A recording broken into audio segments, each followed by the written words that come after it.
Redmi மொபைல்ல power button வந்து press பண்றப்ப கூகுள் அசிஸ்டன்ட் பாத்தீங்கன்னா வந்து ஆன் ஆகும். இந்த மாதிரி ஆன் ஆகுறது எப்படி வந்து ஆஃப் பண்றது அப்படிங்கறத வந்து பார்க்க போறோம். பவர் பட்டன் வந்து கூகுள் அசிஸ்டன்ட் எப்படி ரிமூவ் பண்றது அப்படிங்கறத டீடைலா பார்க்க போறோம்.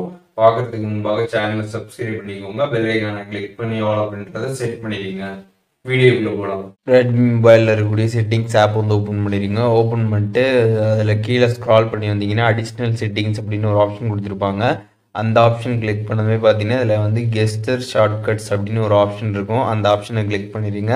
அதை நீங்கள் கிளிக் பண்ணதுமே பார்த்தீங்கன்னா இதில் வந்து லான்ச் கூகுள் அசிஸ்டன்ட் அப்படின்ற ஒரு ஆப்ஷன் வந்து கொடுத்துருப்பாங்க. அதை கிளிக் பண்ணிடுங்க. ஸோ அதை கிளிக் பண்ணதுமே பார்த்தீங்கன்னா வந்து இதில் வந்து ஆனில் வந்துருக்கும். அதை கிளிக் பண்ணி ஆஃப் பண்ணிடுங்க. ஒன்ஸ் இதை நீங்கள் ஆஃப் பண்ணிட்டீங்க அப்படின்னா அதுக்கப்புறம் நீங்கள் வந்து பவர் பட்டன் ப்ரெஸ் பண்ணுறப்போ பார்த்தீங்கன்னா உங்களுக்கு கூகுள் அசிஸ்டன்ட் பார்த்தீங்கன்னா வந்து ஆன் ஆகுது. நார்மலாக பார்த்தீங்கன்னா தான் வந்து அந்த சுவிட்ச் ஆஃப் ரீஸ்டார்ட் அந்த ஆப்ஷன் பார்த்தீங்கன்னா வந்து வந்துடும் இனிமேட்டு.